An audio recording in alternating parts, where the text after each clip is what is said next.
Ladies and gentlemen, welcome to an exciting wild ride where I talk to a guy who knows pain every bit as well as I do. This dude has a channel called Brave Wilderness, which I'm sure you've seen because, God, it is staggering how popular it is. His name is Coyote Peterson. He's impressive on every level. And now, get ready to fall in love with him the way I did. Ladies and gentlemen, Coyote Peterson. Yeah, dude. Hell yeah, dude. How you doing, man? I'm doing good, Steve. How are you? I'm very well. I want you to meet my co-host, Scott Randolph. What's up, Coyote? Scott, nice to meet you. And up at the front of the RV, we've got the gorgeous Paul Brisky. Hello, Coyote. How are you? God, he's got a Good, great Paul. voice. How are you, man? I'm fantastic, dude. Great to talk to you. Okay, so Hey, likewise. to start with, where are you? Right now, I am in my home office in Columbus, Ohio. How about that? You look warm and toasty. I actually just got done doing yard work, believe it or not, in December, like 30 minutes ago. There's no snow today, so I had to take that last opportunity to get rid of the leaves that are destroying my grass. Nice, man. Now, Columbus, Ohio, that's Roman Atwood territory, huh? Yep, Roman and I live about a half hour from each other. Okay, and so I take it you're bros. Yeah, I mean, I consider us buddies. We've done a couple of video projects together. Every once in a while, get together for lunch. Yeah, Roman's a great dude. I think his ability to have transitioned from just the world of pranks into like the more family-friendly vlog content that he did for, pretty significant number of years there was a pretty awesome transition in the world of YouTube. Big time, man. And I actually checked out his channel not long ago, found that he's still very much vlogging away and raking in the views, man. Yeah, as far as I know, I haven't talked to him recently, but, to keep up with the wave the way that he does or he did consistently every single day, filming himself, editing himself, and posting, that is a huge responsibility. Right. He's not doing it every day anymore. I think it's still consistent, but not every day. And this is not the Roman Atwood podcast over here. This is fucking Coyote Peterson, man. So you're in Columbus, Ohio. Is that where you're from? Yeah, that's where our production company is set up. I went to school here at The Ohio State University and pretty much have been in Columbus ever since. So, yeah, I love Columbus. It definitely takes good care of us. Yeah, well, fuck, man. What kind of wildlife do you run into in Columbus? Like growing up, what would you see around? Probably not the craziest stuff that you would list on a wild animal species list. Never makes an episode. I would say my biggest species to go after is something called the common snapping turtle. Steve, I know you've got some experience with snapping turtles yourself. I think you got bit in the butt by an alligator snapping turtle, if I remember correctly. Correct. Yeah, it's the common snapping turtles that we have here in Ohio, and they are extremely aggressive, super fun to interact with, and they definitely got me my start when it came to going after wild animals. I always say that if Steve Irwin had the crocodile, Coyote Peterson had the common snapping turtle.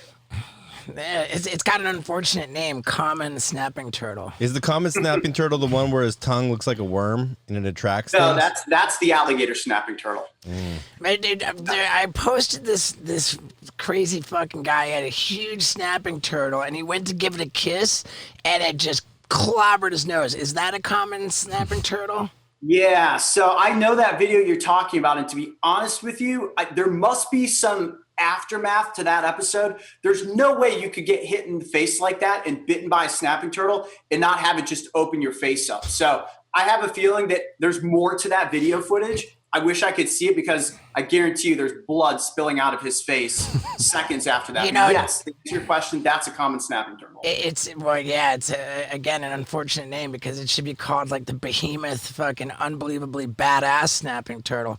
And I'll tell you what, you're right, because I think the name common comes with the fact that like you can find them in almost any like crazy swampy muddy body of water, but they're super hard to find. Like their camouflage, their elusive nature. I mean, they definitely deserve something much better than the name common snapping turtle in my opinion. Yeah, for sure. Now, when I posted that video, like this is I can't remember if I reached out to the guy ahead of time and said, hey, can I post this? I generally am in that practice of getting permission from people one way or another, whenever it was. this guy, was like, hey, I live where you're going on tour. I want to, and we met up with the guy. He was.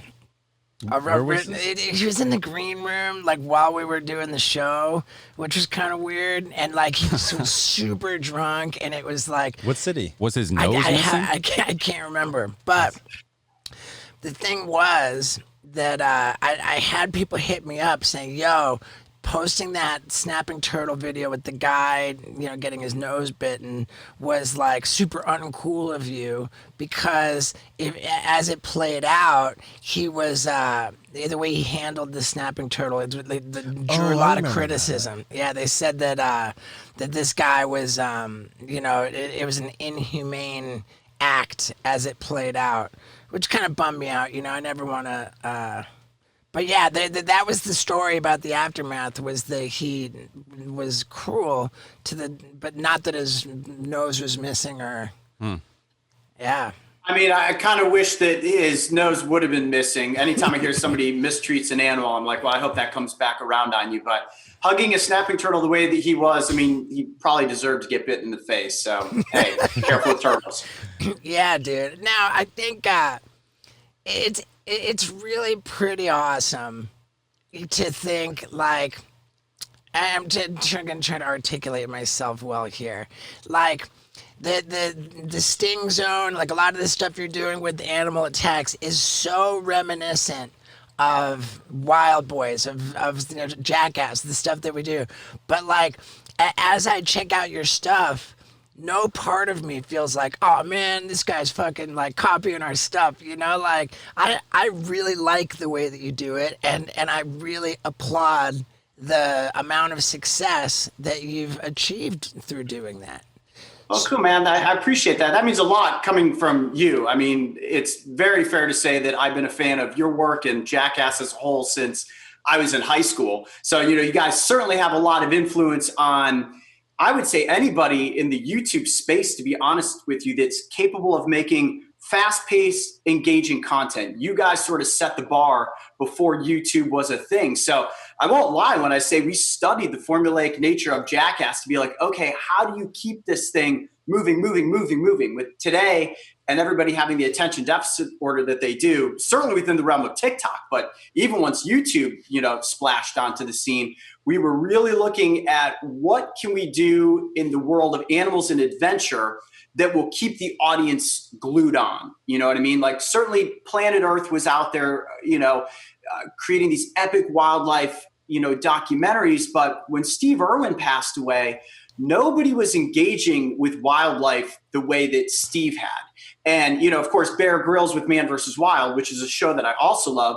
Bear was out there doing it with that fast-paced style and editing. And I won't say similar to Jackass, but Bear was doing some pretty crazy extreme stuff. So when you take a combination of Steve Irwin, Steve-O and Jackass and Johnny Knoxville and Bear Grylls, and you mix it together, we kind of saw the formula for animal adventure content, but of course with a lot of the education and science spun into it, and not killing and eating animals, but teaching people about them. So right.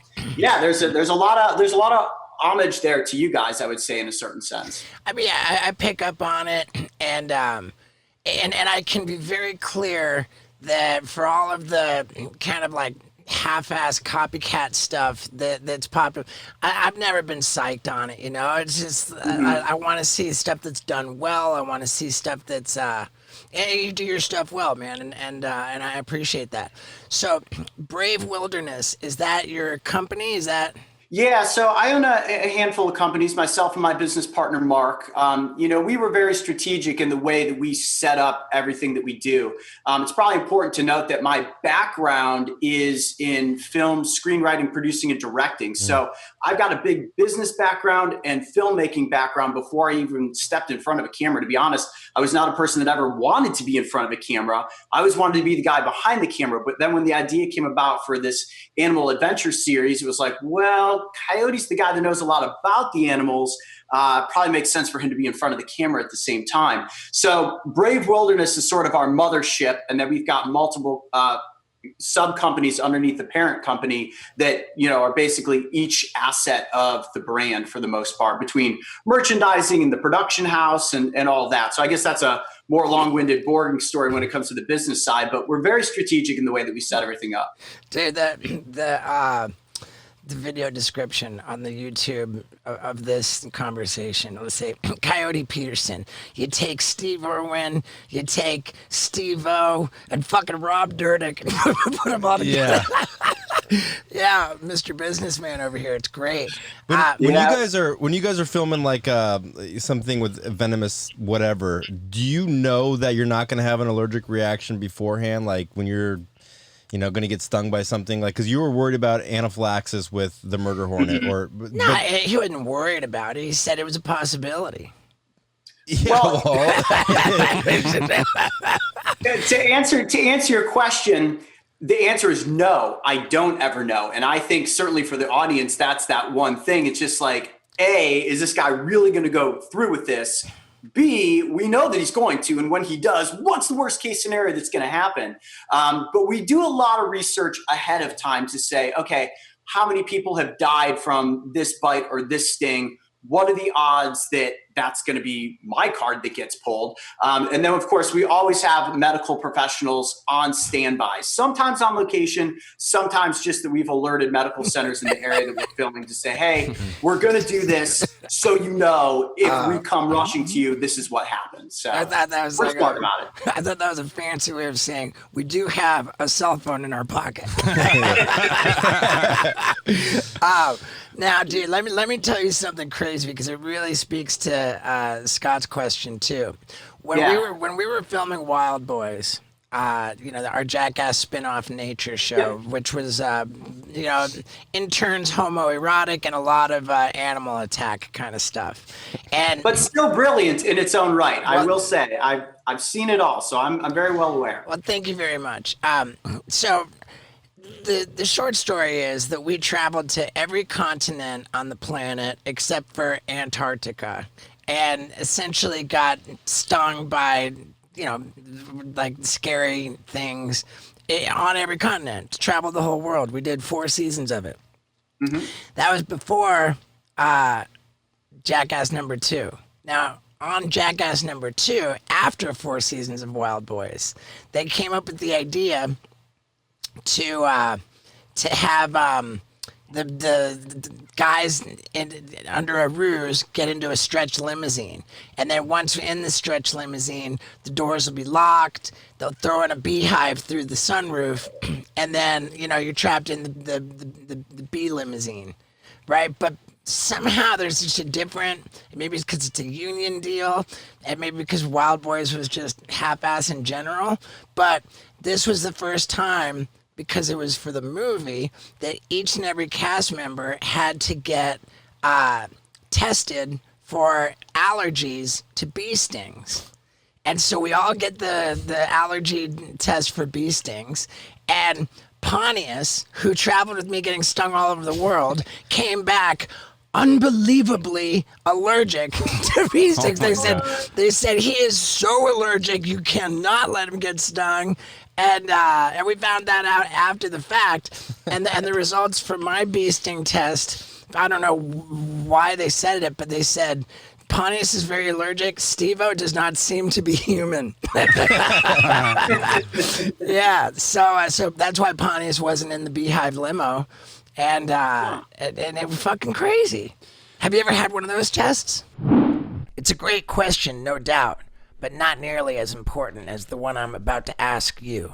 Have you taken the test, or should I say quiz, at helixsleep.com? Why is it so important? Because it only takes like a couple minutes to put in your personal information, and then they tell you what is the best, most comfortable, rest-worthy mattress that you can get. That's right, folks. Helix mattresses. This is just my favorite thing ever. Oh, and I want you to try it, because you're going to just sleep better. You're going to feel more rested. Your body's going to thank you. So how do you take this quiz? Go to helixsleep.com/Stevo. Fill out the quiz. Order yourself a mattress. If you do it this way, you're going to get up to $200 off of any mattress. And 2 free pillows. And I'm telling you, the pillows are just as good as the mattress. So how are you going to do it? helixsleep.com/Stevo for up to $200 off of any mattress and 2 free pillows. You're going to thank me for it. Now, let's talk about the test. I haven't, but I went through a pretty extreme bee scenario. I don't know if you ever saw the episode where it was called Bee Beard Gone Wrong, where I attempted to wear a bee beard for the first time. I've done this more than once, but the first time that I did it, long story short, is it was a combination of European honeybees and somehow Africanized or killer bees got mixed in. And the 2 different bee types got in a fight on my face. So as soon as a bee stings, it releases a pheromone that something is happening and it alerts the other bees to also attack. So I'm in the process of wearing this beard, and the guy that I was working with, he's a professional. He does this honeybee thing all the time. I was like, dude, I'm getting stung a lot. And he's like, are you sure? I'm like, yeah, this is really starting to get bad. I mean, they were covering my face and I'm getting stung in multiple places. And finally I was like, dude, I got to call it. I had gotten stung like 60 times on my face and neck and arms. They were getting into my eyes and my face swelled up like an overcooked hot dog. I mean, it looked like I had lip injections. I thought my lips were going to explode. They had gotten so swollen. So, yeah, bee venom, the point of the story is that bee venom is very unique in the insect kingdom. And more people are allergic usually to bee stings than they are most other insect stings. So would you be allergic to a scorpion sting if you were allergic to bee stings? Not likely. It's not impossible, but not likely. Each venom is unique unto its own. So if you're definitely allergic to honeybees, it doesn't mean you're going to be allergic to bullet ants or hornets or wasps or anything like that. Yeah, bullet ants, fuck. So we were on tour, so I can never keep track of where things happen, but Black Widow? The Black Utah. Widow. We're in Salt Utah. Lake. How about that? Okay, so we're on tour. This kid says, dude, I found a Black Widow spider in my car, and I was able to capture it in this little like Petri disc looking thing. And he says, can I go grab it? And I'm like, fuck yeah, I go grab a Black Widow spider. Sure enough, he's got the Black Widow, and I'm like, okay, like I'll put it in my mouth, and everybody thought like, oh, this is crazy. And I'm thinking like, what's the big whoop, because what's the big whoop? And then fast forward to Dr. Drew, who's just like. So now, like, I remember it would have been so epic, but somehow we didn't get the shot of it coming out. But I so fully had it in my mouth, closed my mouth. I like bobbed my head around a little bit, and then I opened my mouth and it came out, and nothing ever happened. I didn't get stung by it. But then I went over to my buddy Dr. Drew. I said, what do you think about this? And he was like, you what? So I guess I feel like you're probably a better expert to ask than Dr. Drew. What would have happened if that Black Widow stung me? Well, at first it would have bitten you. It wouldn't have stung you because Okay. spiders bite and they don't sting. It's probably also worth noting that the Black Widow is the second most venomous spider in the United States. Not likely to kill you, but I don't know what would happen if it bit you in your mouth. Like most of the time people get bitten on their foot or their fingers. We actually have an episode coming out, I think next weekend, where I free handle a Black Widow spider at night. We've done this once before where I free handled it during the day. Video did bonkers numbers of views. So we're like, well, let's do it at night because spiders are scarier at night. And they're a pretty docile species, which is why I'm comfortable handling them. Would never recommend anybody else do it. But if you're bitten in your mouth, that's close to like your throat and your brain, that could be really bad really quickly. It's all about how your body reacts to the venom. And I mean, with the stuff you've been through, Steve-O, I mean, I feel like you could probably get bitten by a Black Widow and turn into like the next version of Spider-Man or Venom or something like that. But So in your video, do you get bit by the Black Widow spider?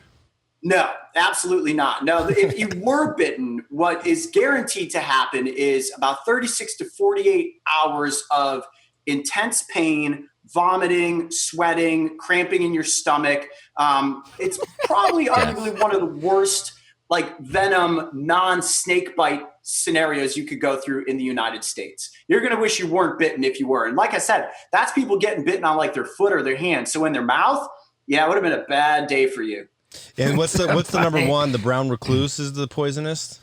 Yeah, so the brown recluse has necrotic components to its venom, which means it will actually rot a hole in your skin. The black widow might swell up a little bit, but it's not going to actually break down your flesh at all. So the brown recluse is like, for an arachnid, it's up there with like a rattlesnake. Now, rattlesnake is much more likely going to kill you, but both of them will actually break down your cell structure.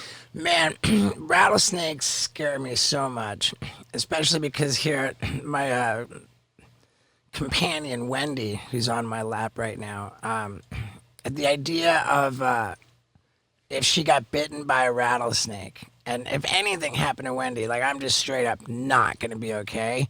And we live in the Hollywood Hills, where there's fucking rattlesnakes, man. I got on TikTok. My first TikTok video I posted was of 2 rattlesnakes mating, like on the street, like right by my house. So well, here's a good thing to know. And again, venom affects humans and animals completely differently. My mom actually lives in Tucson, Arizona. She has a couple of golden retrievers. Her dogs have been bitten by rattlesnakes more than once and managed to survive just fine. Dogs fight off venom differently than humans do. That's certainly not to say that you should ever not take every medical emergency step with Wendy if she were to ever be bitten, but she would most likely be okay if she was bitten. I say so that, fingers crossed that she never gets bitten. Yeah, you got to take her to the hospital. My uncle's dog got bit right in the nose by a rattlesnake, and that's the worst thing. Like I like Googled it. What happens if a dog gets bitten by a rattlesnake? And like 80-90% of the time, it is right on their nose because they're curious and they go up to it nose first. Take her to the rattlesnake classes. So do the rattlesnake classes work? It's like aversion therapy. They're gonna like put a rattlesnake near her and then like zap her with a cattle prod or something to give her negative associations with the rattlesnake. Is that what they do? You know, I've never heard that before, but the first thing I thought of was, man, people will find any way that they possibly can to make money. But I can't discredit it because I know nothing about it. And all I can say is that if a dog relates, dogs are smart, right? So if they relate this snake or this shape or this sound with getting zapped, there's a chance that they won't go near that again. I'm sure it's probably based on the sound of the rattlesnake as compared to a visual or a smell. Because that sound is something, dogs are so in tune with their noses and their ears probably before they are their eyesight. So, yeah, I mean, I could see that working. I don't know. Give it a whirl and let us know how it works. I don't want anybody to zap my girl. No, that's what I would say. The zap might be worse than anything. I know. And then, is there such a thing as a preemptive? What do you call it? Like not a vaccination, but antidote. Like I know that you can get some kind of an anti-venom after the fact, but is there a preemptive one? No, there's not. And one important thing that I should probably note about anti-venom, especially when it comes to venomous snakes, people do not realize how expensive that is. Like if you are a person who's just like, oh, I've got a normal 9-to-5 job and some decent health insurance, and you get bit by like a Western diamondback rattlesnake, it could bankrupt you. That is how expensive anti-venom is. And depending how your body reacts or how much the venom yield came from with the snake, you could require multiple bodies of anti-venom that can, before you know it, run you up well over 6 figures to save your life. So getting bit by a rattlesnake is a very, very serious thing. Yeah, it is. Manny lost his pinky that way. No, it wasn't his pinky. Manny, the shark guy from Wild Boys, he lost. He's a permanent shaka. Oh, yeah. That's like the Jerry Garcia. Didn't he have the same? He got the permanent, it's so fucking funny. So is it anti-venom or venom? Like, to be honest, I'm not sure if there's a proper way to list it. I mean, I've always used anti-venom, but I think it's kind of like tomato. Okay. I think they're kind of both the same thing, but don't quote me on that because there might be a slight subtle difference, and it may have to do with the kind of snake or how it was processed. A lot of people don't realize that the process to make anti-venom serum is a whole huge, crazy scientific world of processes that's not as easy as like, oh, we took venom from a snake and mixed it up in a bottle and now it magically can cure you. Right. I feel like all those like venom like getting bit by shit like really actually helps your body out in the long run, like build out like certain antibodies and just kind of overall for health, like a good health cocktail would be get stung by shit, right? Like your blood charts should be off the charts, right?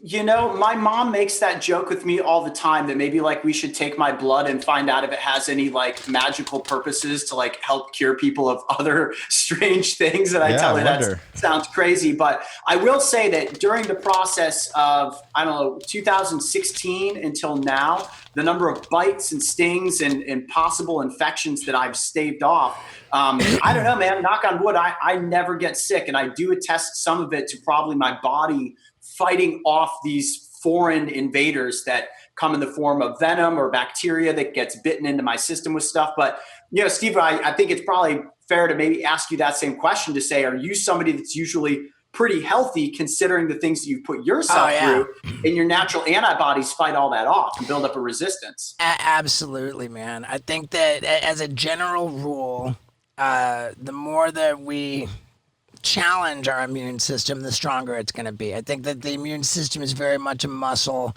and you know, muscles work out, they get stronger. You gotta like resistance training. So it follows that you know, in my view, like germs are good. You know, like I'm the least germophobic person ever. I love germs. I love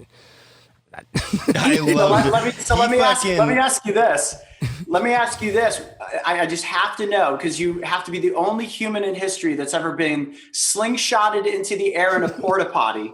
Did any negative recourse come of that? Like when I saw that clip, I was like, how is this humanly possible that you didn't get some sort of crazy diseases from being inside of a porta-potty whirlpool like that? There's The thing about that, again, because it was a movie, and like with the second movie, we had to get everybody, you know, there's much more like OSHA sort of regulation.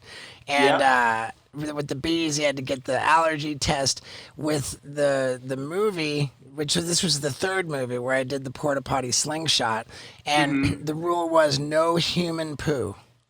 And no human poo, but dog poo was totally okay. And I'm so glad that this comes up right now, because I just checked with our shady prop guy JP, who's in charge of sourcing all the stuff, and I always knew that there was a company that you could go to and buy as much dog poo as you want, which they did. I forget if it was 50 pounds, how much, but they bought enough dog poo to fill up that porta potty.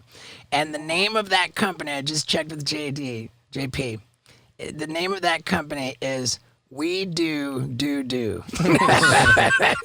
We Do Do Do. I'm not I wonder sure. where they get it all. They have like a farm of just dogs shitting. Like I have no idea, dude. I have no idea, and I don't know that they're still in business. Like, how do you get into that line of work? Like I said, people will find anything they can to possibly find a way to make $1. I mean, I would have never even thought that could be a possibility, to go on and collect dog poop and be like, we're going to sell it to people making movies. You know? I have no idea what other purpose there could possibly be for buying wholesale dog poop. But I think the answer to your question is that the OSHA regulations kind of got it right, in that human poo is much more riddled with diseases than dog. But I think dog poo is a lot cleaner. And even if it was human poo, I wouldn't care. I would have done it filled with human poo. I honestly, I would have done it joyfully with human poo, because I would have, in my view, been challenging my immune system even more. Rattlesnake shitting on a fan. He Yeah. has done it with his own human poo. Oh yeah, for sure. But in any case, so you told me that the mothership is Brave Wilderness. Underneath the mothership, you've got all these ancillary companies. Yep. You're evidently a very savvy businessman. Routinely on your YouTube channel, which has 18 million subscribers, you've got videos that have 40 and 50 million views. So The simple question is, what's the main source of revenue for all of your? I know it's a shitty intrusive question, but we would never be so rude as to ask somebody the numbers of their business. We just want percentages. Yeah. So AdSense revenue for you, you're very even though you've got this like edgy, I'm getting stung and bitten by everything, you're still within that family friendly zone. So your AdSense revenue is probably pretty high on the CPM meter, unlike mine. And with the amount of viewership you've got, AdSense has to be a pretty good chunk of revenue. And your merchandising is pretty on fire. So how's it? Look at that face, dude. He's just he knows it. Do you do a lot of branded integration deals? You have yeah. I mean, go ahead and finish. I'm trying to figure out what exactly. And you have the TV asking. show. I'm happy to answer. No. I mean, I'm just Then of course there's the actual production for television. You got the Animal Planet series. You got presumably all kinds of outside of YouTube media production. So what you're asking, Steve, is how do these revenue streams rank? What's number pie 1, 2, chart. and 3? Yeah. We'll be exactly. Thank you, Paul. Gotcha. If I were going to guess, is that the top 3 revenue streams: the AdSense, the merch, and the television production? Yeah, to be honest with you, TV, and I'm sure you guys have experienced this from a lot of projects you've done. The crazy thing that most people don't realize about television in general is like you get a big bucket of money, but then you spend that all very quickly for all of the pieces parts that really, really shake out. We managed to produce our YouTube content on a very, very tight budget. And that's because we do something called batch producing, which is probably similar to how you guys did Jackass in those early seasons where, we go to a location and we just crush it. I mean, we get as much content as we possibly can. And the crazy thing about YouTube is that, you can go to the Brave Wilderness channel and you can see that, there's videos that have, 20, 30, 40, 50 million views. Obviously, we know that the sweet spot with our content is when is Coyote going to do something extreme? Like recently, we just did 2 back-to-back episodes where I was eaten alive by sea lamprey. I don't know if you guys ever did something with sea lamprey, but they're this primitive-looking fish species with a suction cup for a mouth, 150 teeth, and sort of cheese grater for a tongue. And they suction onto fish, cut holes in them, and then suck their blood and fluids out. So, of course, I was like, well, let's find out what will happen if I stick those to me. And right now, those are 2 of our most popular episodes that just came out last weekend for Thanksgiving, that we know those are what we call tent poles, right? So in using entertainment terms, we produce a certain number of videos every year that we know are going to be those tent poles. Big views, big dollars.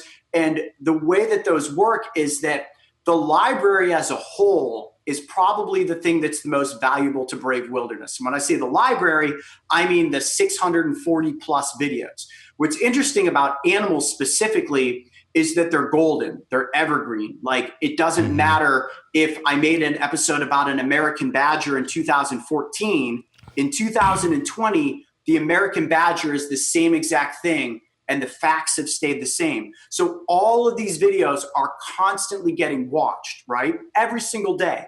But if you put out a tent pole like the sea lamprey, that hits the channel and then it goes into overdrive. The whole thing lifts. It's like the tide rising, right? So all of the other episodes on the channel rise around it. And then you see the views start coming in and they're cranking and they're cranking and their subs are cranking. And that's what you want the channel to do. A YouTube channel is a machine. It's like a locomotive. And if you stoke that fire and you rev up that engine and you get that thing going and then you keep throwing more onto it, it grows and grows and grows. That's how we grew the channel, but that's also how we have these big influxes of views every single month. And we strategically plan on a monthly basis how we're going to drop certain videos. So when I say to you guys, next week, we're probably dropping that Black Widow free handling episode, we may drop that next week, but we may also hold on to it to the next week based on how the channel is doing. We also have an episode called Eaten Alive by Piranhas, which is a follow-up to the sea lamprey that's also on deck. So we try to get enough content built up so that we can almost throw our cards down strategically to figure out how to make the channel do what it does. Does that make sense? I love it. Yeah. Are you posting once a week or Twice a week? And We then post once to twice a week, which is tough considering all of the content that we make is original content. It's done on location or out in the wild, or if sometimes in a production studio. But everything we do, if we do production studio, it's very few in between. But we love it, man. It's the challenge that keeps us going, and the audience really drives you to try to up your ante to the next round. I mean, again, I don't mean to throw it back to Jackass in comparison, but I'm sure as you guys were making videos, each one of those little segments, you're like, man, that one was a hit. How are you going to get that next hit? And then you start getting into the movies and you're like, how's the next one going to be a hit? It's all like a video game for us at the end of the day. But the cool thing about our video game is that we're educating people about animals, promoting conservation, and we get to do it with our buddies. So we love it. that's cool. So, dude, I love doing this podcast because we routinely talk to wildly successful people, and we learn about how they think and what they do. And I think our podcast is really becoming that, a study of success. What an honor. How many videos in the can do you have ready to go at this point? We have a backlog of 14 episodes on tap right now, ready to go. And and first of all, Steve, let me just say thank you for asking these kinds of questions, because I'm always happy to talk about bites and stings, but I thrive on getting to talk the business side of things because people usually don't have any interest in that. So I'm happy to talk about this sort of stuff. Cool. But our backlog of content that we have right now, when we get into the winter months, that's where we slow down a little bit on production because, a lot of animals go into hibernation. Obviously, right now with COVID, it's making it difficult to travel internationally. But right now, our next production trip is slated for Costa Rica in January. And we've got a slate of content we hope to get. And I say hope to get because with animals, you never know what's going to happen. We don't stay anything. We go for it. Maybe we're going to get it. Maybe we don't. But hopefully we'll get a good burst of content on that trip, which of course will then keep us chugging into spring, and then productions take off from there. Man, I gotta say I'm tempted to try to collab with you on something, man. I think that we could probably put together some pretty sweet numbers if we did that. Well, Coyote, you talked about batch producing. Are you ever getting bit twice in a day? That's a great question. Thus far, I have been extremely fortunate to have unbelievably competent camera operators. And before we go through with these stings and bites, man, do we make sure that we've got the shot set up so that I don't have to do it more than once. Yep. I can say to you that the bullet ant, the warrior wasp, the executioner wasp, giant desert centipede, all of those were a one and done sort of scenario. The sea lampreys, strangely enough, the one that just came out, while what you see in the episode is all natural as it played out, but to get the actual thumbnail for the second episode, I had to let a sea lamprey suction onto my neck multiple times to the point where it had sucked so much blood to the surface and it cut me so many times that probably should have been the episode, because there was so much blood just to get the thumbnail that it was far worse than what happened in the actual episode. Wow. I respect the integrity of that. And then, so you go into these bites pretty educated, you kind of know what you're getting into. What has been the biggest surprise where you're like, oh my God, we did not expect this much pain or this kind of reaction? The giant desert centipede, man. People always ask me, people usually can't differentiate between bites and stings. And it's important to note that the giant desert centipede is a bite. And with the centipede specifically, I have a friend that I work with in Arizona who has been bitten by rattlesnakes multiple times, but was also accidentally once bitten by a centipede and told me, dude, it was so bad I was in the hospital. Don't do it. Just don't do it. I would never wish that pain upon anybody. I'm like, yeah, okay, whatever. That's wonderful. I'm going to do it anyways because I know the audience wants to see it. My goodness, man, the bite from the giant desert centipede was the worst pain I've ever experienced. And the way that the venom works is once it enters your system, it gets itself inside of your blood cells and essentially explodes them from the inside out. And you can feel that happening as it's taking effect. And it lasts for hours. I went through 9 insane hours of pain where like you can't sit still. You have to walk around like shaking your arm before the point where I finally threw up the white flag, went to a medical emergency center. And of course, they gave me a really good adult prescription Advil. That I took all of it within like 2 days to get through the pain. So I was just kind of in a state of delirium for about 48 hours, and then it was over. Oh my God. And so what's the difference with the bite and the sting? Like, how does the venom, I mean, obviously. A sting, it comes from its butt, and a bite comes from its mouth. Is that right? But like, how is the, I mean, but how is the venom injected? Is it like, where do they store the venom in their mouth versus in their butt? Hide it in their cheek. Great question. So, Steve, you're absolutely right. Butt versus mouth. And a bite with venom is usually used to kill and subdue prey, whereas a sting is used as a defense. So when you've got something like a bee or a hornet or a bullet ant, a sting is used to drive something off, to be like, don't mess with me. I stung you. Now I can get away. With a bite, it's a much higher venom yield, and it's used to kill something specifically. So the giant desert centipede, which is arguably one of the creepiest creatures that lives in the United States or anywhere around the world, they have an unbelievably high venom yield for their body size, and they bite and bite and bite. So it's not like a rattlesnake that will hit a rat and be like, boom, gotcha. And then the rat will run off. The snake will then track that rat down and eat it once the venom has taken it over. A centipede will wrap itself around its prey and bite and bite and bite and just pump that thing full of venom. So yeah, it's not fun experience. Is there an elusive? Real quick on the stings. The bees really got the short end of the stick from Mother Nature because they sting defensively, but once their stinger comes out, they die. Yeah. So they can protect themselves once, and then they're die dead anyway. And do bees sting other bees? Like, does that happen?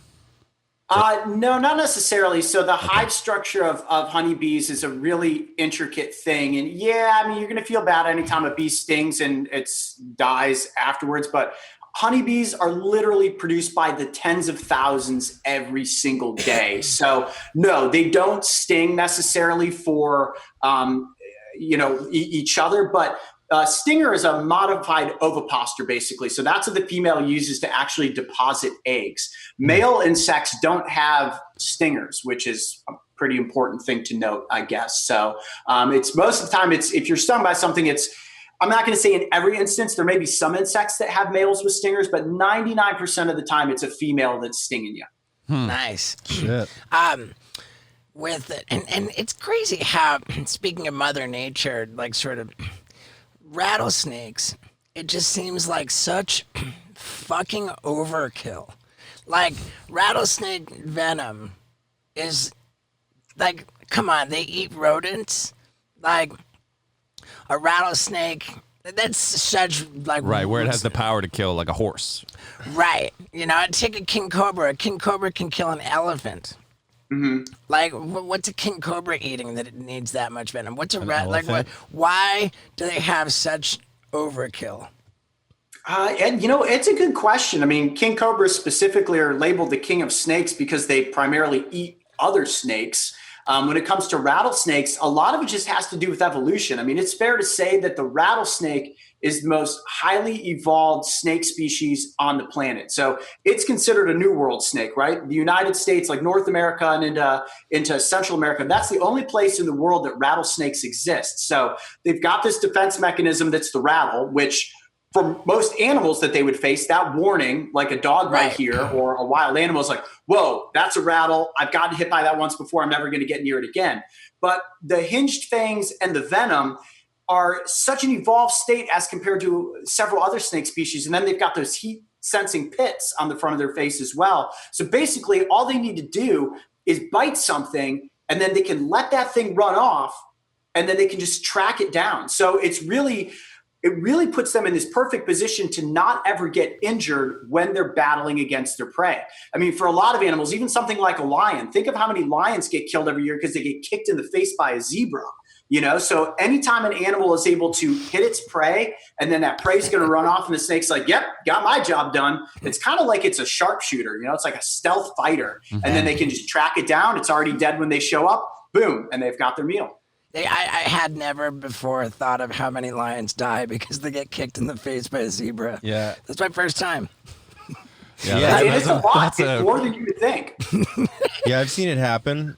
For the scorpions that I've been stung by, I think that they've been exclusively African emperor scorpions. And that sounds like, talk about an insect that's scored on a name. The African emperor scorpion sounds so dope, but really a sting from the African emperor scorpion is bullshit compared to like one of the scorpions you'll find in Arizona, right? Yeah. So, the emperor scorpion, it's perception can be everything. So they're about as scary looking as it gets, but they're really a pretty docile species and very unlikely to sting humans unless strongly provoked. Now, the venom toxicity, not to discredit any stings you've been taken by, it's not super high, not compared to like bark scorpions that live in the southwestern United States. So within the US, there's 3 pretty notable scorpions. The giant desert hairy scorpion, which is big and scary looking, but no more potent than that of really a honeybee. The striped-tailed scorpion, which is a tiny little scorpion and isn't that powerful. But the bark scorpion is the one that if you got stung by it, you could be in pain for several weeks. It's a really, really bad sting. Wow, and I'm going to guess that bark scorpion is probably not an impressive size insect, right? Nope. They have very small, little dainty-looking pinchers, their little claw hands up front. Because they don't need to actually grab and crush and really hold on to their prey. The second they sting something, like a rattlesnake, they'll let go of it, and that victim is going to fall to that venom so quickly that the scorpion really doesn't have to do much of anything other than hit it and like back up and be like, all right, I'm going to let you die now. And then when you're dead, I'm going to come in and eat you. Denmark. My girl found a scorpion in our bathroom, and it was tiny. And like she freaked out, and I'm like, "What are you worried about?" And she's like, "I walk in the bathroom in the dark. Maybe I'm gonna step on it." And I'm like, "Whatever, But in my mind, I'm also thinking because it's a small scorpion and because we're in the Southwest United States, it's probably pretty fucking badass. I didn't let on to her that I considered it serious. Has your girl ever been stung by a trouser trout?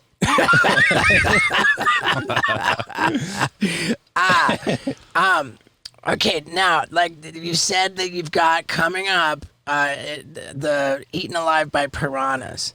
And we've tried our asses off to get eaten alive by piranhas in both the Amazon, in a dunk tank in Oregon, because we could only shoot the piranha dunk tank in Oregon because it's illegal to have piranhas like anywhere else. But the thing is, they only eat dead shit. They're fucking scavengers. How do you try your ass off to get eaten? Well, I mean, you fill a fucking dunk tank with piranhas, and then they throw the ball and you fucking fall in, and the piranhas want absolutely nothing whatsoever to do with you. When we were in the Amazon River trying to get eaten by piranhas, the piranhas were the least of the concern. And what the concern was that there's some kind of fucking organism that will crawl down your dick hole and then get in your bloodstream and like fully kill you. You're absolutely right, and to be completely honest with you, I thought that I got that organism right up that hole when we were filming the Animal Planet series Brave the Wild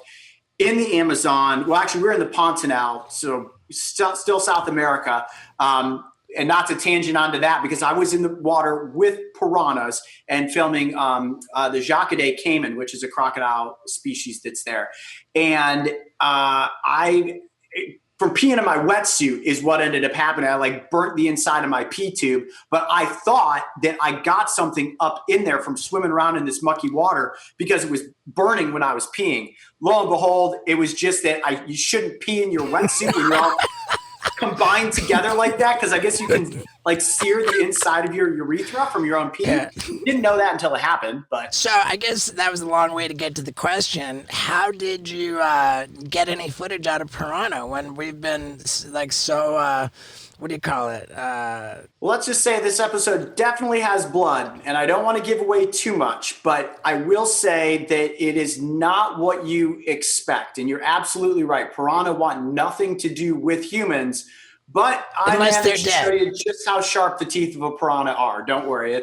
We had to strategically design this episode because we know people want to see a result, right? Like if you click on a video and you're like, oh, eaten alive by piranhas, well, I expect somebody to get eaten. There's got to be something there. So we always deliver. We don't ever like to be in that position where it's Sure. like, oh, you guys clickbaited me. Nothing happened. Right. So Yeah. there is some blood, but it doesn't come across the way that you would expect. I feel very strongly about the clickbait thing. I think the goodwill that I have worked so hard to build with my audience is more important to me than trying to get one video to perform if it's not there.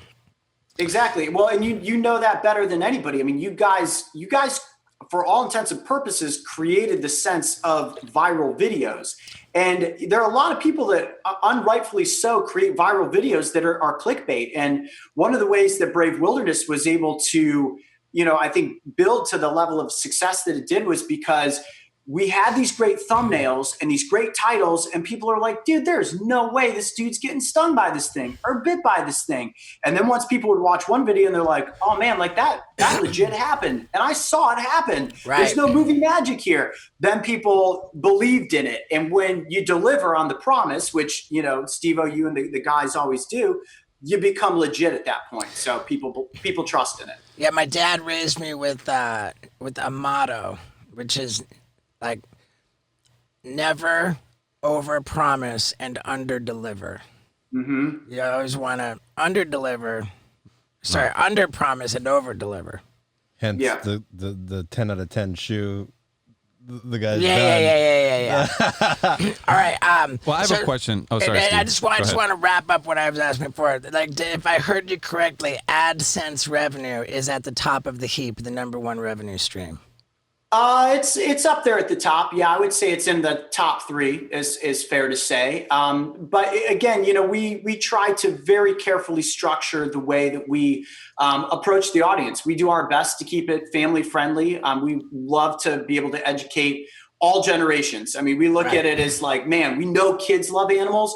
And if we can get the parents to also show up and watch the animals with their kids and be like, yeah, this is palatable for everybody, then we feel like we're doing the right thing. Yeah, So it doesn't seem like sugar coated or sissy. Like I think you do a great job of that. Yeah, thanks, man. Now you say it's up there. Is like merch is pretty up there too, huh?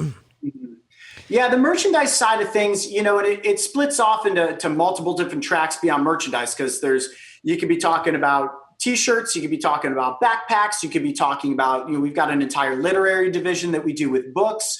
We've got a video game in development right now that has an actual legit budget, and just a bunch of other things, not to mention always trying to develop what's going to be the next big project. So we did the television series with Animal Planet, and that was a wonderful experience. I have nothing negative to say about the education I got from that.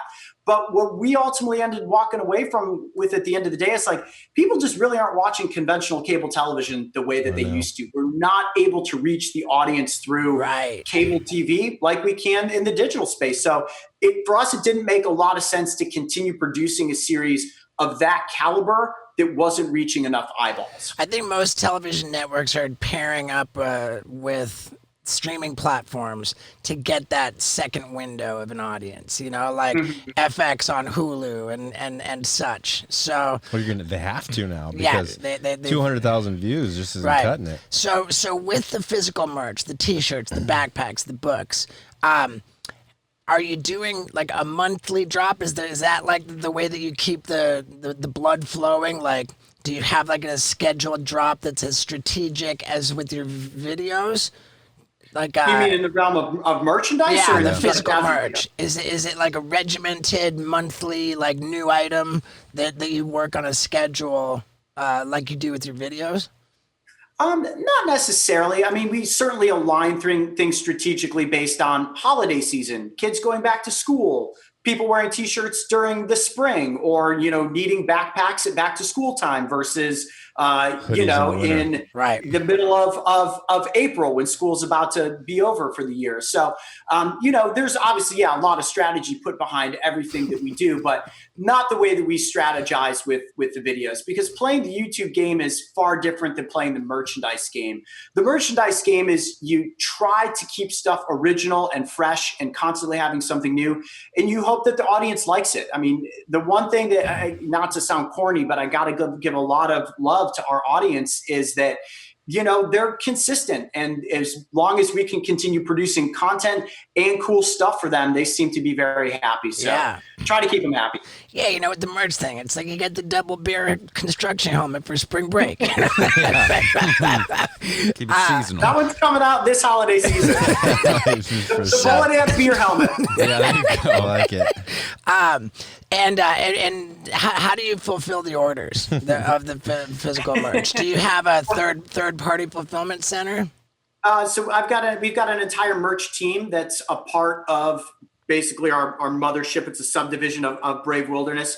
And we've got partners that do some of the fulfillment, but we're actually in the process of now probably bringing it in-house full time. We're expanding from the office we're in now to a much larger space at the beginning of this next year, and really beefing up our merch side this year. We're investing a lot back into it, simply because when I was a kid, man, like my whole office is full of the things that I collected as a kid, toys and merchandise. Like I'm one of those weird collector kind of dudes. And, we want to create that same exact legacy for the kids that are growing up on Brave Wilderness. I mean, I grew up on Steven Spielberg and George Lucas, Teenage Mutant Ninja Turtles, Jurassic Park, Star Wars, all of it. So that kind of bleeds through me constantly to try to follow in those footsteps. Yeah, dude. Well, hey, man, I'm cool. I'm totally impressed. Paul, did I cut you off on a question? I do have a question, actually. Yeah, similar to Jackass and what Steve does, even though it's not everything you do, but there's sort of this escalating pressure to step your game up all the time. And have you ever had to put your foot down where your producer Mark is like, yo, man, let's get you bit by a bear or something? And you're like, no, dude. Or, have you ever had to kind of put your foot down? No, I mean, the only time I'd say I ever put my foot down was once when I was pitched a TV show that actually turned into a TV show that they did with some other people, of me getting bit and maimed by some much worse things. And I was like, dude, there's no reason to do that. We know the formula that works, and there's only a certain level you can go to before people just look at it and they're like, hey, now you're just being stupid. Yeah. If I were to go out there and catch a juvenile great white shark and be like, well, let's see what happens when I put my arm in its mouth. I can tell you what's going to happen. It's going to lacerate my arm and I might die. You never take it that far, because that's when you lose the audience. You go way too beyond what they want to see, and then they're like, come on, dude, enough is enough. Yeah, we have a word for that. It's dark. Yeah, yeah. But what about a Man of War? Well, here's the thing about jellyfish as a whole. We are likely going to do a jellyfish episode. The problem with the jellyfish episode, and we analyzed this earlier on, is that you don't see enough.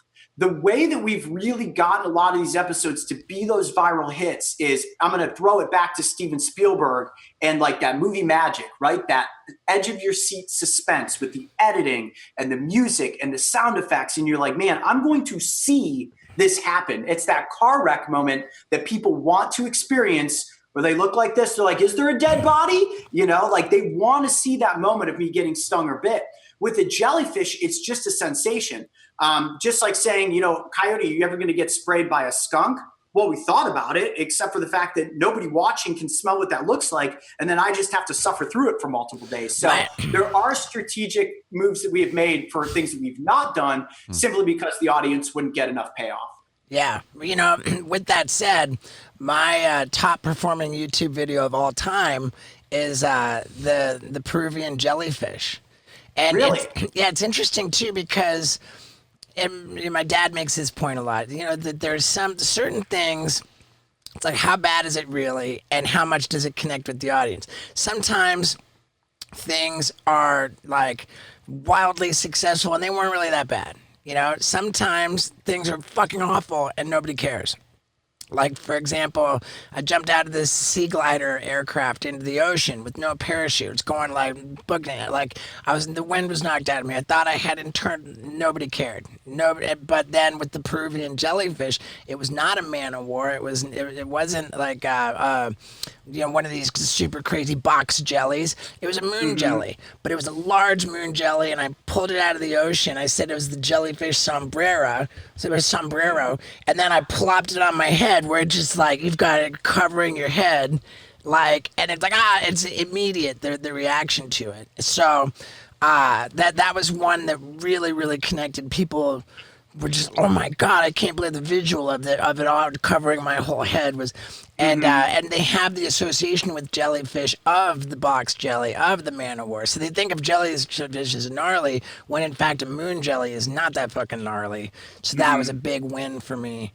And in my mind, I've always thought, oh, but I should do the man of war. I should do the box jelly. Probably not, man. That, like the box jellyfish can legit kill you, or some species can. So again, it comes down to that visual that people, I think, really gravitate toward. And it is fair to say, Paul, you were asking, how do we up that one next level? We've got a sub-series that we're going to be producing in 2021, where we actually take a different look at certain stings and bites that people can encounter in their backyard, right? So I've been stung by all these crazy things. What about the stuff that's not that crazy that people are actually going to run into in their backyard? And then we're going to take a different scientific approach to say, okay, this is the scenario that happens. Now, what do you do about it? So that's a new thing that we've got in the works that, we know people will love to see that sting moment from even commonplace things, but then being able to educate them with the right steps to do if the worst case scenario happens to you, cool, like anaphylactic shock. We want to educate people on what to do with that. Yeah. I like it. Now, it's been said many times over and over. It's almost a motto for Jackass. If you're going to be dumb, you got to be tough. And I'm so glad that my new dumb but tough t-shirt is available, and I'm so glad I got to wear it on the episode with Coyote Peterson. I mean, dude, I'm impressed by you. You do dumb stuff and you make it smart, and you're a tough guy. What about that hat? This hat is a dumb but tough hat as well. Yeah, we got to send it to Coyote. Yeah. I was going to say, do I get one for being on the show? Because I will definitely wear that every day. Of course. You don't have to wear it every day, but you do have to wear it on a video that gets 50 million views. Yeah, dude. You got it. Man, thank you so much for your time, dude. I think, I wasn't sure what to expect, and you absolutely... You impressed me, just like... What a good guy. It's been a real pleasure to talk to you. Can we send anybody to... What are we sending them to? BraveWilderness.com. Yeah, if you just search Brave Wilderness on the internet, you'll find the YouTube channel. That's definitely your gateway for all the animal adventure content, crazy bites and stings, tons of educational stuff. That's the spot to check out everything. Right. Cool, man. Well, brother, thank you. Thank you. Did I tell you or what? The guy's just a cool dude. And you know who else is cool? You are, for sticking around to the very end of the podcast. It means so much to me. It really does. And maybe you pay a lot of attention to what I'm up to. Maybe you don't. But either way, I just recently came out with a mug. What's that mean? It's a coffee mug that has my actual mug shot on it. And I personally think it is so utterly genius that I can't stand it. And I want you to grab yourself one at stevo.com. Okay? Is that too much to ask? It's a coffee mug. Everybody loves coffee. And I don't fucking care. I love you no matter what. I really do. So thank you for watching.